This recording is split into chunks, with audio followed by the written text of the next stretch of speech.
videotape always, but there's quite a few videotapes.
What I did was I would call these classified ads in the newspaper. They were selling furniture or something. If it was a woman and she sounded like she was within a certain age group or whatever, I would make an appointment and go see the furniture and I would rape her. I would attack her. The scene here is familiar. Another remote wooded corner of northeast Hillsborough County.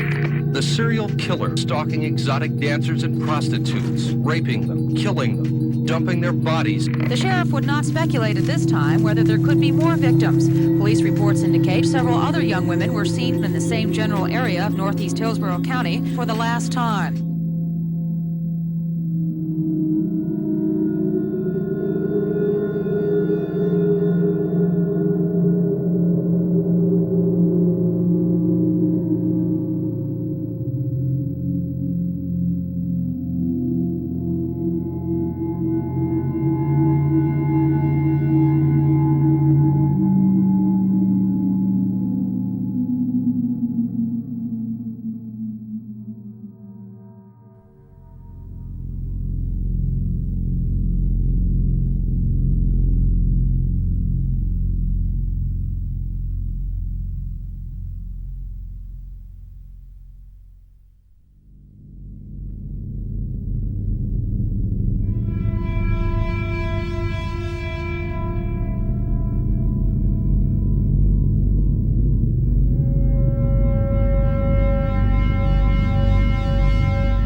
Sure just what it was at the outset.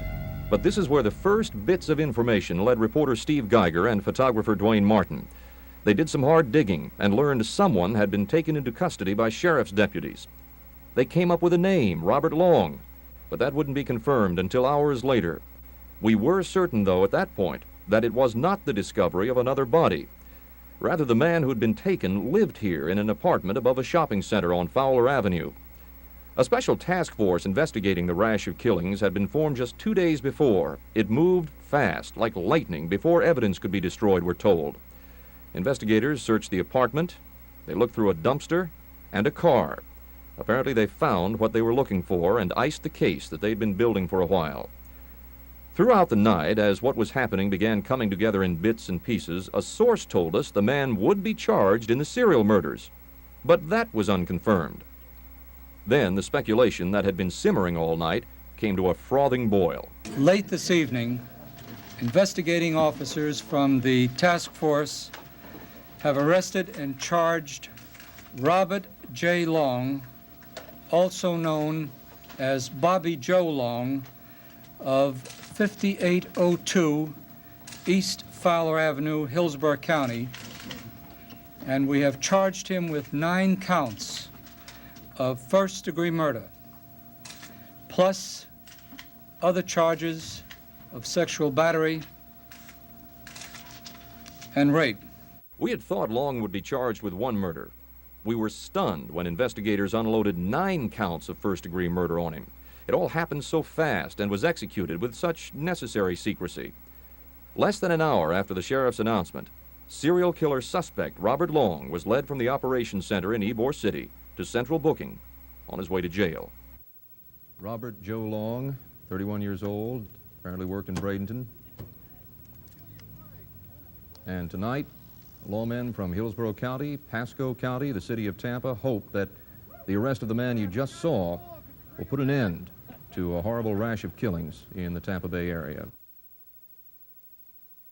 The Hillsborough County Jail courtroom was cleared of the other overnight defendants as Robert Long, handcuffed and in leg irons, was escorted in to hear the charges against him from County Judge Perry Little. All right, sir, you, Robert Joe Long. Judge Little recited 2 pages of charges. Violation of parole, 1 count, no bond. 9 charges, kidnapping, bond $10,000 each count. 8 counts, sexual assault, no bond. 8 counts, first-degree murder, no bond. There is a 9th count of first-degree murder in Pasco County. Long acknowledged the charges and Judge Little's instructions. Long will be assigned a public defender this week. The state has declared its intent to seek the death penalty, and therefore the capital murder charges will be formally presented to the grand jury November 28th. Meanwhile, Long will remain in his one-man cell at the Hillsborough County Jail. Jail officials say Long's activities are being closely monitored. Sheriff's deputies are still stationed at Long's Fowler Avenue apartment in Tampa. Sheriff Walter Heinrich told Pulse 13 additional search warrants may be sought as the collection of evidence in connection with the murders of 9 women continues. Marianne Pasha, Pulse 13, Tampa. The seeds of Robert Long's capture were planted 2 weeks ago tonight with the abduction of 17-year-old Lisa Marie Rhodes as she bicycled home from her job at this North Florida Avenue donut shop. A Tampa police detective investigating the Rhodes case brought important information to the serial murder task force, information that tied a suspect to the killings for the first time. Because it allowed us to focus in on a direct suspect, and we pursued that suspect, identified him, surveilled him, and were able to successfully apprehend him. The breakthrough was the Rhodes girl's description of this car, a red Dodge Magnum. A round-the-clock search led detectives to the car Thursday, the catalyst for a 24-hour surveillance of Long by 6 to 8 undercover detectives. Every moment he moved, there was undercover officers following him. We were confident we had the right suspect, and we felt it was imperative for us to move as quickly as possible. 3 o'clock Friday afternoon. Detectives who'd been maintaining a 24-hour vigil watching Long had tailed him to this cinema in a North Del Mabry shopping center.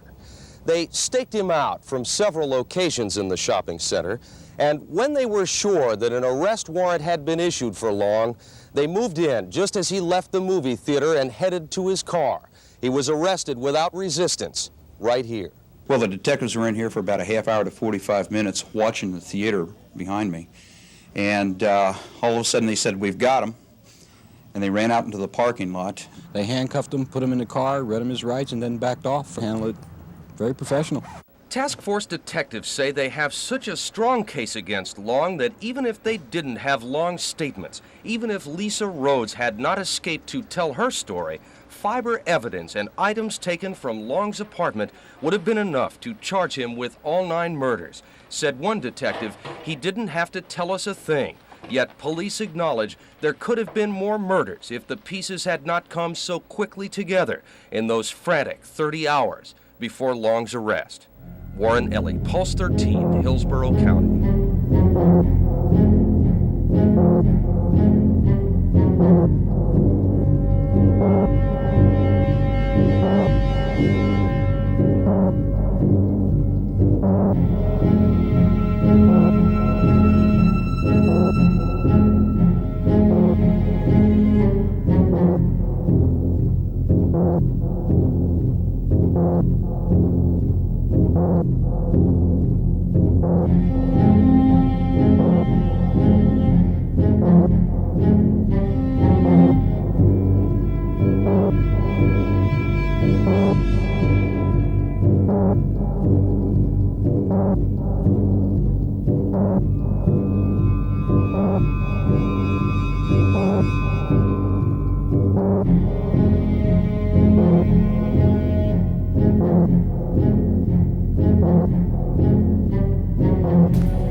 alert that we sent to your phone. Florida Governor Ron DeSantis has signed the death warrant for one of the most notorious serial killers in Tampa Bay history.